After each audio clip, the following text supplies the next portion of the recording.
तो गाइस हाजिर हूं आप सभी के साथ फिर से राइज एंड फॉल एपिसोड 4 की हाइलाइट्स को लेकर।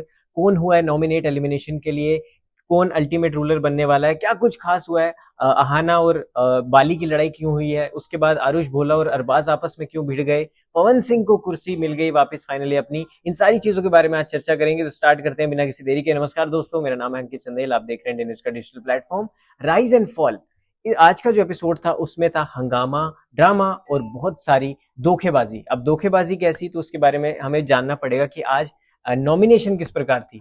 तो सबसे पहले बात कर लेते हैं टास्क फॉर नॉमिनेशन का, जहां पर वर्कर्स को किसी 3 लोगों को नॉमिनेट करना था एलिमिनेशन के लिए। तो उसके लिए एक लिफ्ट थी जिसका नाम था लिफ्ट ऑफ जजमेंट, जहां पर एक ऑपरेटर होता है लिफ्ट का जो डिसाइड करेगा कि किन 2 लोगों में से जिसकी तरफ से ज्यादा अच्छी तरह से क्लैरिटी दी जाएगी, जिसकी तरफ से ज्यादा जजमेंट दी जाएगी, उसकी तरफ जो है पक्ष वो जाएगा और वो बच जाएगा नॉमिनेशन से। लेकिन जो मेन प्लेयर होगा, जिसके जो पक्ष में देने में पीछे रह जाएगा, वो एलिमिनेशन के लिए।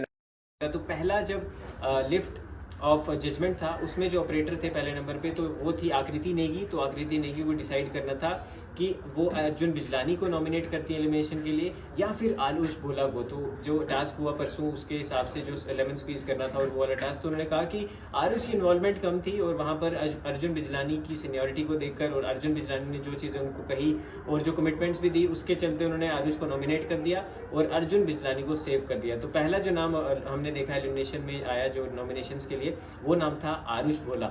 अगले नाम की अगर मैं बात करूं तो अगला नाम है संगीता फोगाट, जो कि काफ़ी फेमस रेसलर है।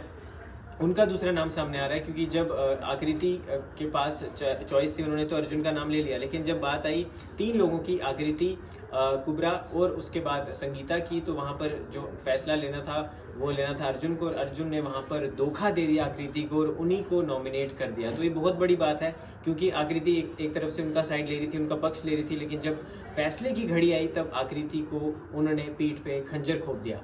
अब आते हैं पवन सिंह जी पे। तो पवन सिंह फाइनली काफ़ी टाइम बाद उनका एक नया रूप देखने को मिला है कि वो भी बोल रहे हैं, अपनी अपनी जजमेंट दिखा रहे हैं, अपनी क्लैरिटी दे रहे हैं शो के अंदर, अपनी बात रख रहे हैं, फाइनली अपना एक स्टैंड लेके आ रहे हैं। तो ये चीज़ बड़ी अच्छी लग रही है। पवन सिंह के जितने भी फैंस हैं, उन्होंने अगर बाकी एपिसोड देखे हो तो उनकी लड़ाई हुई थी कल वाले एपिसोड में कुर्सी के लिए कि नयनदीप ने, अरबाज ने उनको सीनियोरिटी ना दिखाते हुए उनको कुर्सी ना नहीं दी। और जो टेबल पे मैनर्स होते हैं, टेबल मैनर्स, जहाँ पर आपको बताया जाता है हेड ऑफ द हाउस जो है वो सेंटर वाली चेयर में बैठता है। तो आज जो हमने देखा, आप फोटो में भी देख पा रहे होंगे कि सेंटर वाली जो टेबल है, सेंटर वाला जो चेयर है टेबल में, उसमें पवन सिंह बैठे हुए नजर आए थे। तो पवन सिंह का वो डायलॉग भी है कि राज हमारा ही होगा, हम कहीं भी जाएं। तो वो घर के अंदर भी कहीं ना कहीं नजर आ रहा है कि पवन सिंह अपना दबदबा तो बना रहे हैं और उनको एक ही दिन में कुर्सी का वो वाला जो उनका जो मुद्दा था और जो लोग लड़ रहे थे आपस में कुर्सी के लिए जो फाइट थी, तो उसमें पवन सिंह कहीं ना कहीं उन्होंने दिखा दिया कि जो उनका एक ऑरा है, जिस तरह का उनका नेचर है, कि वो दबने वाले तो नहीं है। और जब वो पूछा भी गया था कि वर्कर्स बनना है आपको, ये सारी चीज़ें करनी है, तो वहाँ पर भी उन्होंने कहा था कि मैं तो नीचे नहीं जाऊँगा,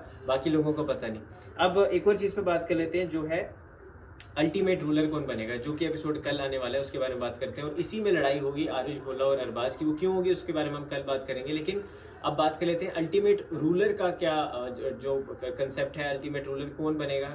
तो इसके बारे में तो कल ज़्यादा पता लगेगा जब कोई अल्टीमेट रूलर बन जाएगा, क्योंकि उसके पास एलिमिनेशन से बचने के चांसेस होंगे और उसको कैश मनी से वो अल्टीमेट टिकट खरीदनी पड़ेगी अल्टीमेट रूलर की। तो वो टिकट कौन देगा उनको?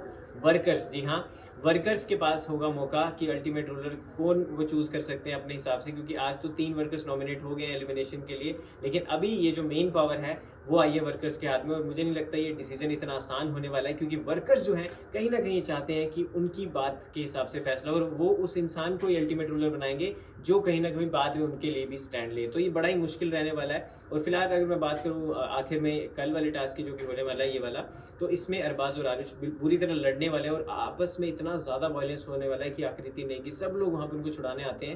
लेकिन लड़ाई हुई क्यों है, कल उस मुद्दे पे बात करेंगे। लेकिन आज एक और लड़ाई भी हुई थी, उसके बारे में थोड़ा सा जिक्र कर लेते हैं, बाली और अहाना की।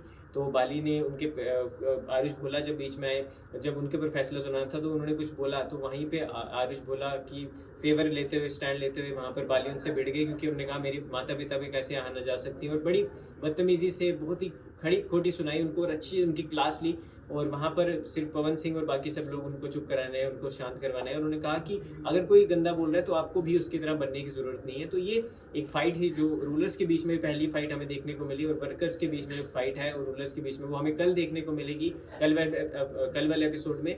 लेकिन अगर मैं बात भी करूँ तो शो बड़ा कमाल का है, क्योंकि काफ़ी लोग इस शो को प्यार कर रहे हैं। और राइज एंड फॉल की अगर बात करूँ तो पवन सिंह जो है कहीं ना कहीं टीआरपी तो लेके आ ही रहे हैं। और उनका जो डायलॉग भी है कि हम यहाँ चुप बैठने नहीं आए हैं, हम चुप इसलिए हैं क्यों टेस्ट कर रहे हैं हम सबको कि बाकी लोग कैसे हैं, कितने लेवल तक वो गिर सकते हैं। जिस दिन हमने बोलना शुरू किया तो इनमें से किसी की भी औकात नहीं होगी, हिम्मत नहीं होगी जो हमारे आगे बोल सकते हैं। अब देखते हैं कि पवन सिंह जी जिस तरह कह रहे हैं वो करके भी दिखाएंगे नहीं। बाकी राइज एंड फॉल की अपडेट्स को लेकर कल फिर से हाजिर होंगे। इस वीडियो में दोस्तों इतना ही, मिलते हैं आपके साथ अगले एपिसोड में। धन्यवाद।